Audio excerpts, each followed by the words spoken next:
El concepto de utopía es un concepto que apunta no a realidades, ni menos a realidades medibles o tangibles. Apunta a sentidos posibles. Sueño de tomar e de desasir, e es mi pátria donde vivir e morir. A grande tarefa nossa de passar pelo mundo é exatamente a da briga constante, permanente, pela busca do ser mais. Cállate, indio, nada más dijo los mestizos. Por eso ahí poco a poco me empezó a organizar la gente. Anansi, Tejiendo Horizontes, una parcería de IPECAL con la Red de Metodologías Críticas. Bienvenido a todas y todos. Ese es nuestro primer podcast en parcería de IPECAL con la Red de Metodologías Críticas. El objetivo de esos podcasts es establecer un diálogo entre pensadores y pensadoras latinoamericanos sobre lo que está pasando en el mundo, conectar con lo que construyeron en su historia, en sus producciones, en su saber y su sentir sobre nuestro territorio, ¿no? Para ese primer podcast estamos con Estela Quintá, miembro de IPECAL. Entonces, para empezar, Estelita, me gustaría que dijeras quién eres. Ok. Bueno, muchas gracias, Joao, porque también, y antes de decir quién soy, me encantaría presentarte a vos. Joao es un hombre muy joven y muy propositivo. Es un gran sembrador, porque esta metáfora que usamos en IPECAL, sembrando y caminando, lo identifica muy bien a Joao, y además, como dice él, teje y teje y teje y reteje como la arañita, símbolo de su colocación en el mundo, las producciones de sentido y de significado. Y tengo que reconocer que es un sembrador importante en el pecado.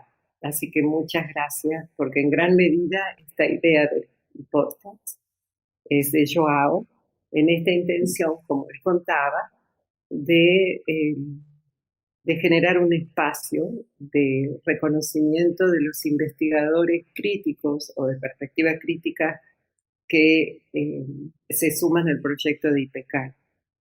IPECAL es un proyecto ético-político, es un proyecto intelectual que en gran medida es un sentido importante de vida para mí, en términos de una frase que dice Zizek en relación a un autor que a Joao le gusta mucho, Walter Benjamin. Él es un estudioso de Benjamin, y él dice: la noción básica de Benjamin del acto revolucionario es la redención retroactiva de los actos pasados fallidos. La mayoría de los que creamos el IPECAL, liderados por Hugo Zimmermann, apostamos por la recuperación de la memoria. Yo soy una mujer argentina de origen patagónico. En este momento vivo en México hace más de 20 años y he transitado el proceso de esperanza antes de la dictadura, de los 60, de fines de los 60, de la dictadura militar en Argentina, sembradora del proyecto de la teología de la liberación, donde abreva gran parte de mi postura hoy, aún y todavía, porque creo que eso es una apuesta epistémica tanto como el peronismo. Y en esa articulación fui tejiendo esperanzas, hasta que la dictadura se encargó de recordarnos a todos lo importante que puede ser generar pensamiento y pensamiento crítico. Y digo importante porque la apuesta de ético-política de esa época fue tan fuerte que necesitó también demasiada fuerza por parte del orden dominante para poder acallar tantas cosas. Y en ese tiempo, y desde ese tiempo, Hugo Semelman también en Chile, el exilado, acá en el 73. Toda esa experiencia acumulada y de los grandes pensadores que configuran las líneas de pensamiento de IPECAL, como Enrique Dussel, Aníbal Quijano, Beatriz Gentile, Alcira Argumedo, una pedagoga, una socióloga dedicada a la educación muy interesante, Carla Weistock, una amiga muy querida que falleció en enero, María José Vázquez. En fin, nos juntamos un grupo de compañeros y compañeras que han transitado distintos momentos en América Latina antes, durante y después de la dictadura. ¿Y por qué marco esto? Porque todos estos periodos yo siento que todavía no hemos escuchado del todo, y desde ese lugar es que hemos construido este espacio para recuperar la memoria, la historia, el pensamiento latinoamericano y darnos la posibilidad cierta de construir siempre espacios de posibilidades, de esperanza y de reflexión desde América Latina. Eso es lo que estoy haciendo en este momento y a partir de la transmutación, como me gusta decirle, a la muerte, ¿no?, de Hugo Semelman, nuestro gran maestro y mi gran compañero, ¿no?, de Amor como Práctica Política, con el cual hemos construido este espacio. Me hice cargo de la dirección del Instituto Pensamiento y Cultura en América Latina. El trabajo fundamentalmente pasa por los procesos de formación de sujetos, específicamente lo que tiene que ver con la didáctica, y por supuesto hablar de didáctica, hablar de procesos de enseñanza, está profundamente imbricado con apuestas epistémicas y metodológicas, por lo menos desde esta perspectiva crítica y hermenéutica. El gran desafío es ese, ¿no?, de cambiar formas, prácticas, relaciones, vínculos, representaciones de quién es del otro en los procesos de enseñanza y aprendizaje, que no es lo mismo que la pedagogía. La pedagogía lo es, pero en un sentido mucho más amplio. La particularidad de los procesos didácticos ocurre en los espacios donde intencionalmente hay un proceso de enseñanza. Bueno, eso, tengo 2 hijos, tengo 2 nietos preciosos, pequeños, y me encanta este trabajo de ir sembrando y caminando. Entonces, partiendo de esa descripción que haces de ti mismo, ¿no?, tú marcas 2 cuestiones muy interesantes. La primera, tú nos cuentas que el proyecto de IPECAL, al cual volviste su proyecto de vida, nace de la experiencia de las dictaduras en el Cono Sur, ¿no? Rescatando la frase famosa del barbudito ese, que la historia se repite primero como tragedia, después como farsa. Vivimos hoy en América Latina un momento de ascenso de sectores que algunos llaman de fascistas, otros llaman de ultraconservadores, etc. Pero el hecho es que algunos, por golpes institucionales, otros por el voto directo, están ascendiendo al poder.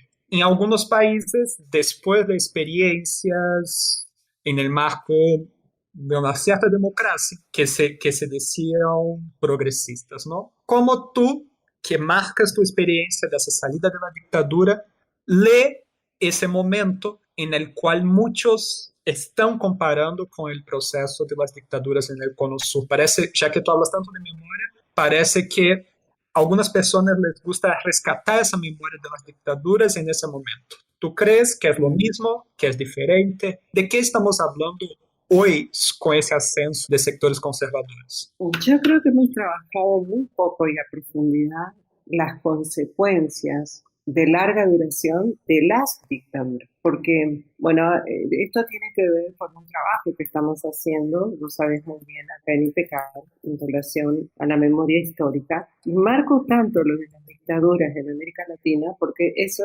fue una coyuntura. Y una coyuntura que inaugura, que inicia lo que nosotros llamamos el proyecto de lo siniestro para América Latina. El momento en el que yo siento que todavía gran parte de América Latina, aún Argentina, que tiene, digamos, en los últimos años con el kirchnerismo un trabajo serio en relación a la recuperación de la memoria, quedó entrampada en el trauma de las dictaduras militares y del horror de la tecnología, de la tortura y del horror de lo que fue esa época. Países como Colombia todavía mantienen esos horrores. La muerte en todos nuestros países ha aumentado considerablemente, pero ya no por una acción directa de los militares, sino por otras formas de dictadura que se van articulando. La dictadura de las Fuerzas Armadas, del terror de Estado, queda latiendo como una memoria flotante, diría Freud, de lo que es el miedo, la amenaza,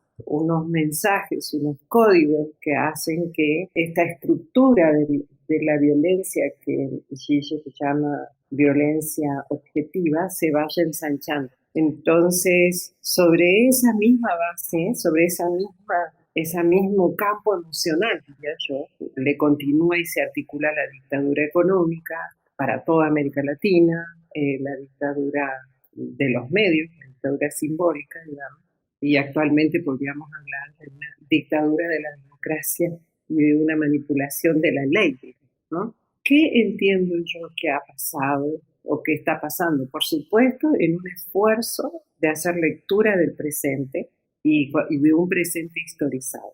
Creo que en general no hemos puesto la suficiente atención en la cultura, por ejemplo, todo lo que tiene que ver con los más medios, pero desde la perspectiva de la educación. Creo que la educación se ha quedado en un proyecto todavía alfabetizador, por supuesto actualizado de muchas maneras, pero nos hemos olvidado, o quizás suena un poco fuerte, olvidado, de un trabajo muy cuidadoso del orden de lo simbólico. Hemos construido unos mundos simbólicos que pudieran ser catalizadores del horror. Lo voy a poner con un ejemplo. En Cali sucedió esto, trabajando con un grupo de derechos humanos para ver cómo podíamos contribuir desde los procesos de formación a la contención de lo que ellos iban haciendo desde el derecho, porque ocurrían cosas que ellos no podían sostener. Entonces, cuentan el caso de una mujer que estuvo muchos años buscando a su marido desaparecido. En ese tiempo finalmente se puede casar, volver a su hacer, pero siempre estuvo en su imaginación que en cualquier momento se iba a dar vuelta a alguien y iba a ser su pareja, porque el concepto de desaparición no ha sido todavía profundamente trabajado en América, a pesar de que lo vemos constantemente. Entonces, finalmente encuentran partes del cuerpo, y cuando le entregan las partes del cuerpo, ella decide continuar la lucha más fuerte que antes, para que le devuelvan a otras partes que no han encontrado. Es decir, no había una construcción simbólica de lo real. Lo real ha sido tan terrible después de las dictaduras y sus sucesivas dictaduras, porque recordemos cuántos asesinatos hubo con el tema de privatizaciones de las radios populares. O sea, se compró el aire, se privatizó y se monopolizó las posibilidades de comunicación. ¿Cuántas muertes y suicidios hubo con las modificaciones, leyes, pautas, normas de Hacienda, ¿sí?, en los distintos países? O sea, toda esta cuestión, en este tiempo el ataque a los jóvenes, porque es el mayor índice de suicidios que tenemos en América Latina, ¿no? Como decía un cartel de los compañeros chilenos, ¿no?, en octubre del año pasado, que Chile es uno de los países que tiene mayor índice de consumo de ansiolíticos. No era enfermedad, era capital, ¿no? Entonces, ¿qué quiero decir con esto? Las rupturas generacionales no permiten, porque son rupturas ahora, no permiten una reconstrucción simbólica del proceso histórico a partir del inicio del proyecto de los siniestros para América Latina. Entonces yo creo que a eso se le van articulando otras cosas, como por ejemplo la flexibilización laboral, la ideología de los criterios de calidad, todo una parafernalia. No quiero sonar conspiracionista, lo que digo es que hay un proyecto articulado que no es solamente de la lucha armada, sino que ese fue el inicio de un proyecto de larga duración, diría, que no hemos revisado profundamente.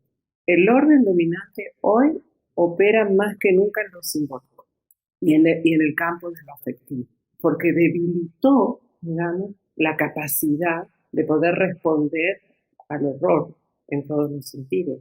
Entonces, precarizados todos, con unos niveles de competitividad terribles, con unos niveles de fragilidad, digamos, frente a la ley, con unos niveles de impotencia frente a la necropolítica, ¿no? A la necroeconomía. Desde ese lugar de impotentes tenemos que sobrevivir a estos tiempos. Entonces es un sujeto fragilizado a los discursos, a las promesas. Por eso la tendencia a lo religioso con tanta fuerza. No nos queda mucho para creer, para poder, a las mayorías me refiero, para poder sobrevivir esperanzadamente, porque ya no hay espacios de construcción de esperanza, de construcción de posibilidades. La academia está totalmente arrasada por los criterios de calidad, la supervivencia y la privatización de lo público, la debilitación del sujeto social y las muertes constantes y modelizadoras de los trabajadores de los movimientos sociales va generando un imaginario social colectivo basado, articulado en el miedo. Y eso debilita mucho la capacidad de autonomía del sujeto. Va a votar por aquel que le prometa, como lo que fue la mayoría de las campañas en años anteriores, por la felicidad, por la estabilidad, aunque después eso sea, como decimos nosotros acá, una semántica oximorónica, porque el discurso y el relato prometen lo que saben que la gente necesita más que nunca, pero sin ningún fundamento, ninguna posibilidad, cuando están en el gobierno, arrasan, despojan, privatizan. Y entonces el nivel de credibilidad de todos nosotros ha bajado no al mínimo, sino a lo primario. Entonces, hoy por hoy, la sociedad se primarizó en sus afectos, en sus relaciones, en sus creencias. No tiene mitos, hay ausencia de lo sagrado, digamos. No es que no los tenga, pero la situación del presente hace que se avasalle eso. Entonces, eso, en este panorama que pareciera desolador, hay mucha gente que trabaja por lo posible, pero la pregunta es, ¿cómo estoy leyendo el presente? El presente lo estoy leyendo desde un trabajo del orden dominante de apropiación de lo simbólico y de una apropiación de lo simbólico que genera rupturas intergeneracionales y luchas sectoriales, como la de género, como la de migrantes, todo sectorizado y se pierde el sentido de una lucha social de conjunto. Bueno, creo que hablé mucho, pero no sé si fui clara, Joao, pero me pareció una pregunta compleja, porque es una pregunta que nos pone en un lugar, nos coloca en un lugar epistémico de construcción de presentes delicado, porque no se puede construir presentes sin memoria y porque no se puede, desde nuestra perspectiva, banalizar la memoria o volverla una memoria monumental, museos, estatuas, ¿no? No quiere decir que eso no sea importante, pero eso no es la memoria. La memoria del horror no es la memoria. La memoria del horror son actos de conciencia histórica. Nosotros somos sujetos precarizados. En este momento somos sujetos precarizados, emocionalmente, económicamente, en nuestras relaciones, en todo. Entonces, el poder sobrevivir en una precarización que es cada vez mayor, hace que la supervivencia sea el sentido de la vida. Y se perdió un sentido de trascendencia, se pierde un sentido comunitario, se pierden muchos valores que hacen a unas apuestas de futuro que trasciendan el presente casi, diríamos, de caza y pesca, porque estamos en el siglo XXI Y pareciera que pragmáticamente hablando, estamos en la época de la caza y de la pesca, que es la supervivencia de todo el día. Y merecer la vida es atreverse, es atravesar el miedo, atreverse, tener sueños, como decimos en IPECAR, para hacer realidades, no estar tan pendiente del fashionismo intelectual, ¿no? Poder tener lecturas propias, ideas propias, apostar por lo posible, generar condiciones compartidas sobre la base de la complementariedad. El mundo musulmán, el mundo árabe, tienen una idea del caminar correcto, ¿no? Y el caminar correcto, como lo entiendo, es nada más ni nada menos que ser correcto con el otro, asumir al otro como un espacio de construcción de comunidades, por lo tanto no lo puedo matar. Recordemos que el proyecto de Los Siniestros se inicia con la política pública de eliminación del otro, ¿no? Beatriz Gentile trabaja muy bien eso. Entonces, eliminación del otro se vuelve una práctica. Entonces, porque pone la música fuerte para escuchar cumbia, voy y lo mato. El camino correcto es cuidar la vida, es cuidar la comunidad, es cuidar los valores que sostienen esa comunidad y esa vitalidad, trascender lo tanático, ¿no? Para concluirnos, ¿cuál es, ya que hablaste mucho de sueños, cuál es el sueño de Stella Quintal? Es una pregunta preciosa porque cuando conocí a Selma, a la madrugada que me llevaba al aeropuerto, pasando por el Obelisco en Argentina, en Buenos Aires, yo me acuerdo que le digo que la propuesta epistémica me parecía absolutamente potente, pero que necesitaba un camino de tierra y que eso era el proceso formativo. El camino por eso usamos esta metáfora también de cauce y río, porque las grandes apuestas epistémicas, las grandes apuestas políticas, las grandes apuestas necesitan un cauce y ese cauce es el proceso formativo. Todas las revoluciones, tanto de los dominadores como de los revolucionarios que apuestan por otros mundos, discutibles o no, empiezan por lo educativo.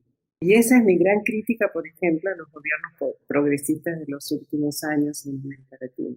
Descuidaron lo educativo, descuidaron más que lo educativo de la escuela, los procesos de formación de sentido. ¿Cuál es el sentido de poder aprender? Para nosotros en IPECAR, la pedagogía es la reconstrucción de la memoria y de la historia con intencionalidad de registro comunitario. ¿De qué cosas quieren los gobiernos que nos acordemos? Eso lo tuvo clarísimo Bush cuando entró a Irak y que quemó todos los libros. O Hitler, que empezó por quemar libros.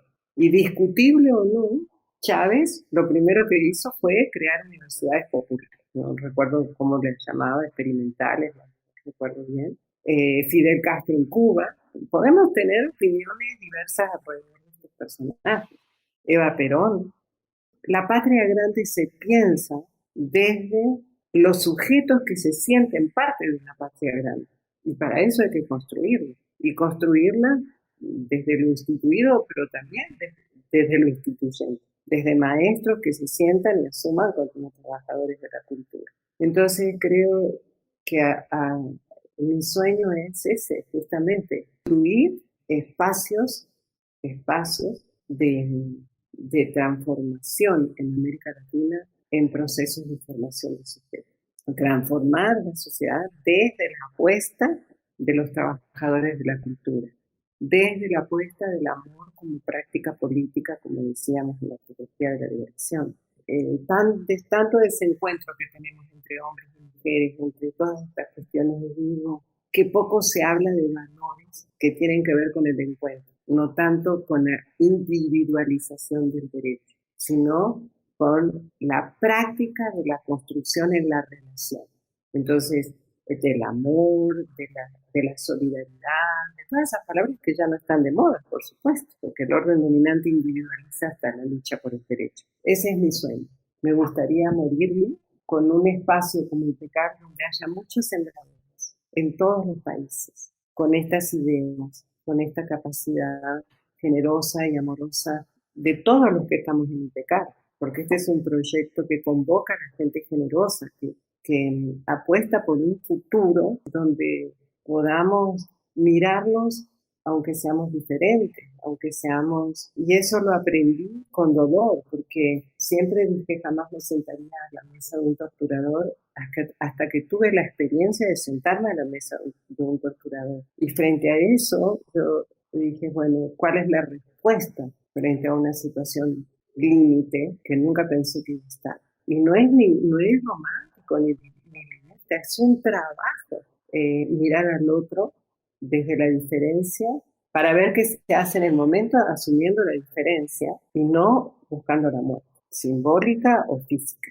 o de la que fuera, porque entonces eso nos aleja de un proyecto de liberación. Porque si hay algo que tenemos que liberarnos y emanciparnos del proyecto del mal, de la dominación, del control, ¿no? Del proyecto de muerte. Entonces, ese es mi sueño. Yo quisiera morirme. Cuando Hugo Semina murió, yo le pedí a los compañeros que conocían a Hugo y muy cercano, ¿no? Que todos prendieran una vela blanca en ese momento. Y mucha gente me respondió con el tiempo, y todavía sigo encontrando gente que prendió velitas blancas.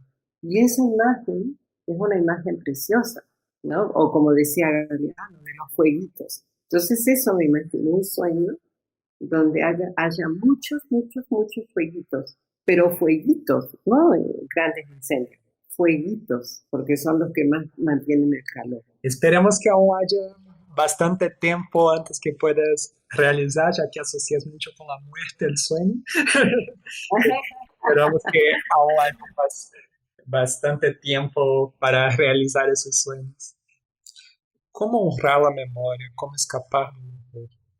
Antes que sigamos essa entrevista com Stella, ponemos uma pequena canção em la voz de Mercedes Sosa, sugerida por nossa própria entrevistada, Honrar la Vida. Já que, em las palavras de nossa entrevistada, honrar la vida es... Honrar la vida implica ponerse de pie, implica la vida misma, implica, como yo lo interpreto, recuperar sentido. Callar ni consentir tantas injusticias repetidas. Una virtud es dignidad y es la actitud identidad más definida. Esa madurar y transcurrir no nos da derecho a presumir, porque no es lo mismo que vivir. Honrar la vida.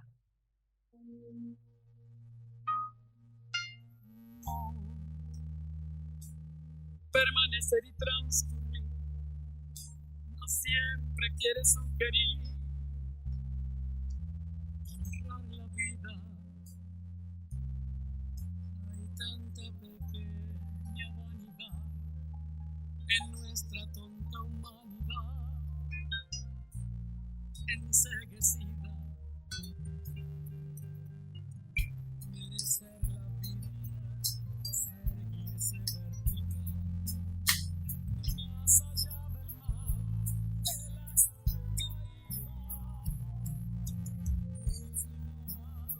Que vaya la verdad y a nuestra propia libertad.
La respuesta que diste trajo un panorama a su vez desolador, pero rescatando la cuestión del posible, ¿no? Un término que tú utilizas mucho en sus trabajos, en sus charlas, es trabajador de la cultura o trabajadora de la cultura.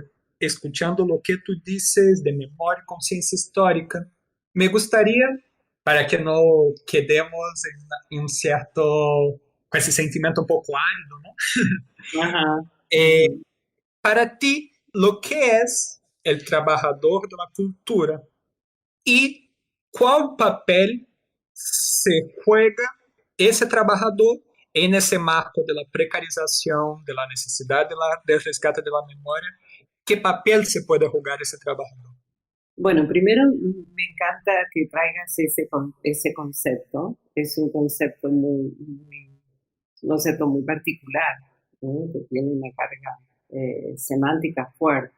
Eh, Trabajador en tanto que el trabajo es la vida misma, en el sentido de que todos producimos, en términos quizás marxistas, ¿verdad? El trabajo como vida misma. El trabajo en la cultura es el trabajo de hacer vida, porque una cosa es, nosotros somos en el trabajo de vida cotidiana, en el trabajo de levantarnos, de hacer el desayuno, de hacer... Eso es un nivel de trabajo que produce bienestar subjetivo y colectivo. Pero si a ese trabajo le ponemos lo categoriza, si ese concepto de trabajo lo categorizamos como trabajador de la cultura, le damos una responsabilidad a ese trabajo, que es la de decodificar. Decodificar qué prácticas, relaciones, representaciones, mitos, ritos, que configuran a unas comunidades. ¿Para qué? Para poder interpretar lo que esa comunidad está diciendo y muchas veces desde registros del inconsciente colectivo.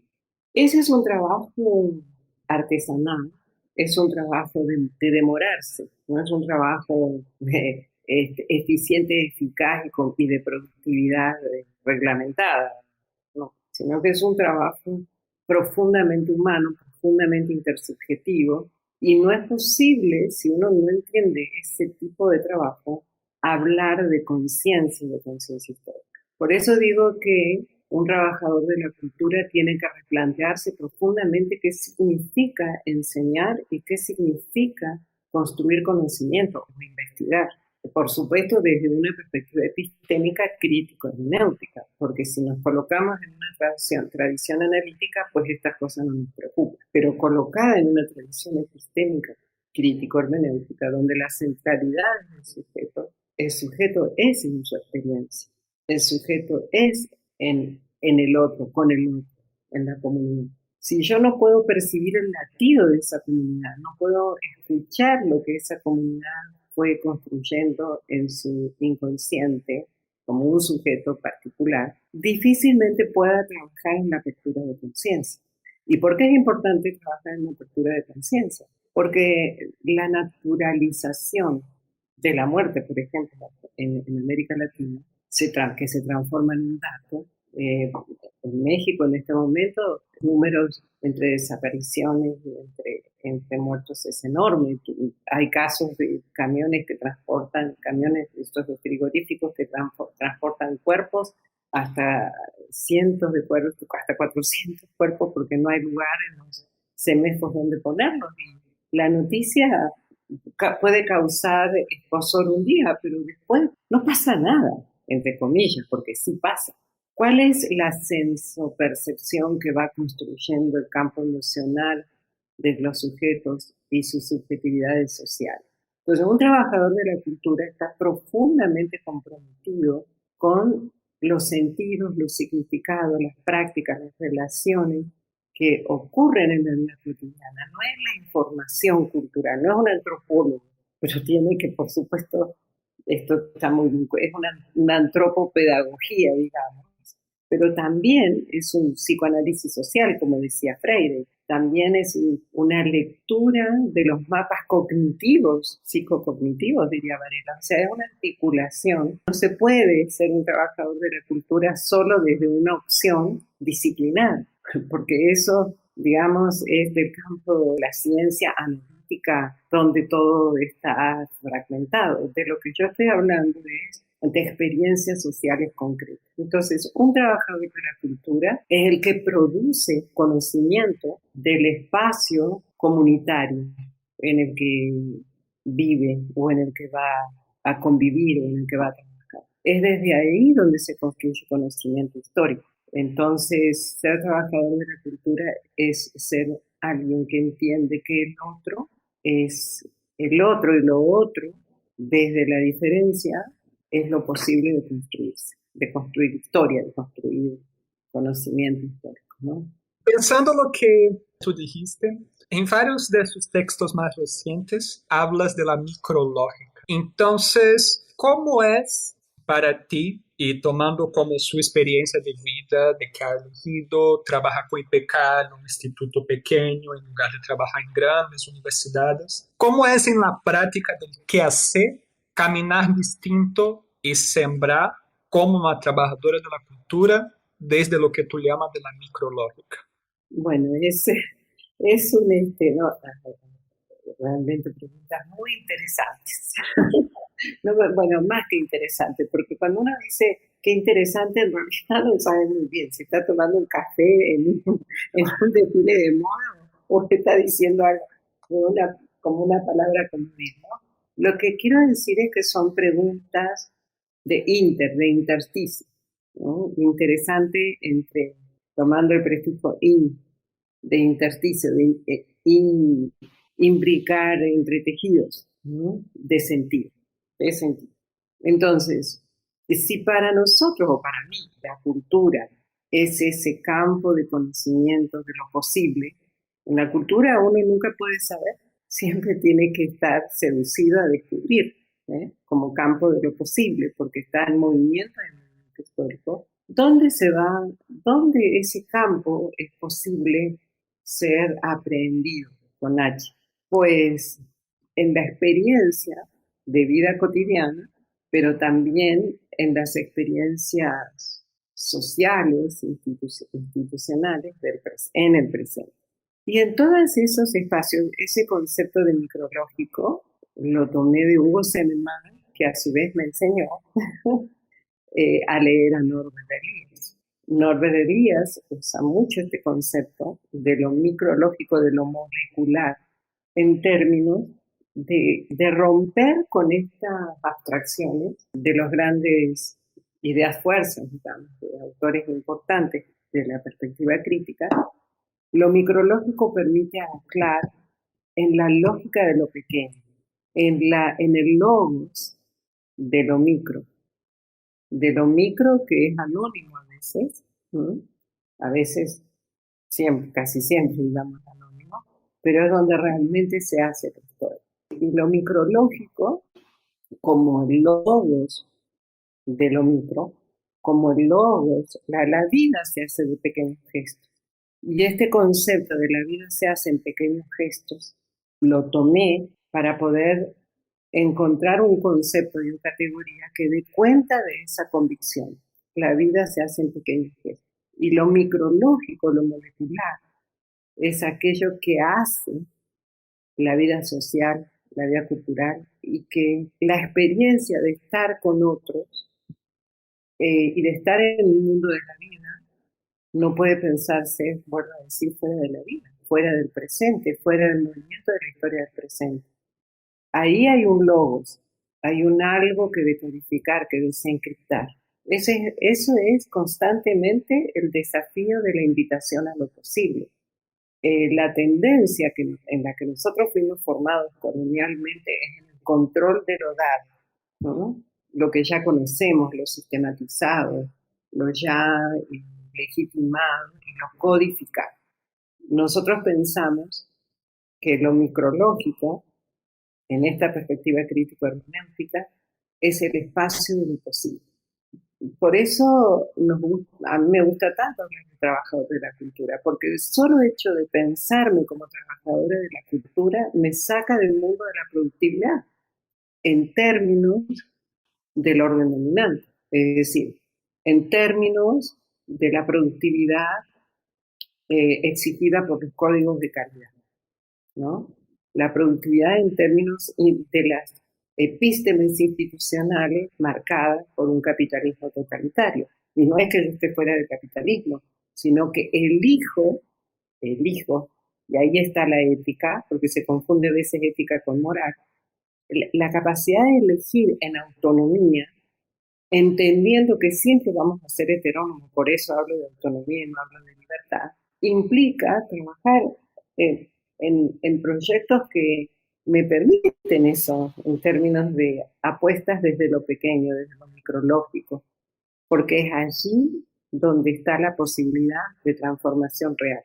Ya en los 60, 70, donde creíamos que tomando el Palacio de Invierno vamos a resolver el mundo, ya nos enseñó que son los sujetos, desde sus realidades concretas, micrológicas, desde esas construcciones de subjetividad social, donde está la esperanza de la transformación. No es en las grandes estructuras, o no es solamente, ¿no? ¿Podrías dar un ejemplo de uno de esos pequeños gestos que tú dices? Claro, para trabajar en el micrológico y para trabajar, digamos, hay que desarrollar metodológicamente algunos dispositivos, le llamamos nosotros, ¿no? Que son como activadores. La observación, la escucha, la capacidad de problematización, la hermenéutica, digamos, la capacidad de interpretar, no de sobreinterpretar, sino de interpretar. Por ejemplo, lo que pasa en los posgrados. Posgrados, unos síntomas interesantes, y no es solamente, lo he visto en varios países, que salen escritos de los niveles de estrés que se manejan en los posgrados. Entonces, los chistes que se hacen es, ¿cómo no te separaste? ¿Cómo no fuiste al psicólogo? ¿Cómo? Entonces, esos son como criterios de calidad en un posgrado. O sea, uno se queda pensando, pero ¿qué nos pasa si se supone que un posgrado implica una reflexión profunda de lo que el grado te dejó y del trabajo que te dejó ese grado? Pero entonces hay gestualidades que ocurren en los espacios de los posgrados que son como muy... O, por ejemplo, asesores de tesis que andan buscando a quién asesorar porque eso les aumenta los puntajes, pero no porque les interesa armar escuelas de pensamiento, comunidades académicas o comunidades en ese sentido, sino que hay una banalización de la información académica y cada vez menos producción de conocimiento histórico. Pero eso lo ve uno en los gestos, cómo vive cotidianamente la gente el espacio en el que habita. Lancé es un proyecto sembrado desde IPK, el Instituto de Pensamiento y Cultura en América Latina. Acesse nuestro site www.ipcal.edu.mx o nuestra página de Facebook para conocer un poco más de nuestro proyecto.